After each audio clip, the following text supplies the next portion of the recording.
Hi, this is Jogendra Tuteja at Tuteja Talks Desi Martini, and let me share with you what I feel about The Accidental Prime Minister. This is one film which is totally performance based. Anupam Kher अगर doctor Manmohan Singh के role में लिए गए हैं तो वो लाजमी है कि एक अच्छा काम तो वो करेंगे ही करेंगे. On the other end Akshaye Khanna, he does fewer films but the ones that he does are really interesting. और इसलिए जब वो संजय बारू का रोल प्ले कर रहे हैं जो डॉक्टर मनमोहन सिंह के मीडिया एडवाइजर थे, so he also brings in a lot of life to the character. As a matter of fact, he is the one who narrates the entire tale and makes it all the more exciting because ऐसे एक film को जो political theme के ऊपर बनी हो, जिसमें सब बिग विग्स का नाम लिया गया हो, चाहे वो सोनिया गांधी हो, चाहे वो राहुल गांधी हो, चाहे वो अटल बिहारी वाजपेयी हो, चाहे वो लाल कृष्ण अडवाणी हो, अमर सिंह हो, इतने सारे जो दिग्गज हैं पॉलिटिक्स के, उन सब के बारे में बात करना, ऑडियंसेस तक पहुंचाना और एक कोहेजन नरेटिव रखना, उसके लिए एक सूत्रधार की काफ़ी आवश्यकता थी फिल्म में. And that's something which Akshaye Khanna plays really well. So he is the one who walks and talks, literally.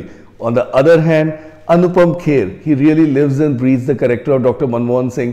शांत दिखाए हैं, उनके जो ओवरऑल परफॉर्मेंस है वो सटल रखी गई है, कुछ भी ओवर द टॉप नहीं है. So pretty much like the character he is playing in right as a kind of an actor as well. Of course अगर मैं फिल्म की प्रोडक्शन वैल्यूज की बात करूं तो जरूर कहीं कहीं पर ऐसा लगता है कि आप सेट पीसेस में फिल्म देख रहे हैं. यस, जो प्राइम मिनिस्टर ऑफिस है वो अच्छा दिखाया गया है, कुछ एक और ball room kind of scenes है वो अच्छे दिखाए गए हैं, बट देन कहीं कहीं पर जहाँ पर VFX आ जाता है तो वहाँ पर लगता है कि यहाँ बहुत ही जल्दबाजी में शायद काम किया गया है. कहीं कहीं पर ऐसा भी लगता है कि जो पॉलिटिकल एपिसोड्स हैं वो इतना ज़्यादा एक दूसरे के साथ जुड़े हुए नहीं है. लाजमी भी है बिकॉज अगेन 10 साल की जर्नी दिखाई गई है डॉक्टर मनमोहन सिंह की, तो there is so much that needs to be packed in there, और उस वजह से कहीं कहीं पर थोड़ा सा अब्स्ट्रैक्ट भी हो जाता है. But then you still let that go because for the bigger picture perspective this is the first time ever जब इंडिया में ऐसी कोई फिल्म बनी है जहाँ पर नाम लेके सारे पॉलिटिशियंस को बुलाया गया है, and that too when each of them is alive. तो उस हिसाब से अगर हम देखें तो आपको फिल्म देखना काफ़ी इंटरेस्टिंग लगता है because you know that these are the things that had actually happened, these are the things that had actually made headlines, and these are the things that defined the way the country is today. तो as I said, overall जो film है, if you really like to see such kind of political thrillers से ज़्यादा more than that it's a drama. And then if you like these kind of film जैसी Hollywood में काफ़ी बनती है, so you'll end up liking this one as well.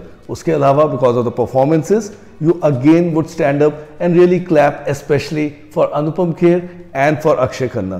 इनके अलावा और भी एक्टर्स हैं फिल्म में बट बहुत ही छोटा छोटा पार्ट है. सो चाहे वो अगर सोनिया गांधी का कोई पार्ट जो प्ले कर रही है एक्ट्रेस, या राहुल गांधी का, या फिर प्रियंका गांधी का, या उनके अलावा अगर हम देखें तो जितने भी बीजेपी के पॉलिटिशियंस थे उनकी अगर हम बात करें तो बहुत ही छोटे छोटे रोल्स हैं सारे एक्टर्स के. So overall it's primarily the Anupam Kher show and the Akshay Khanna show.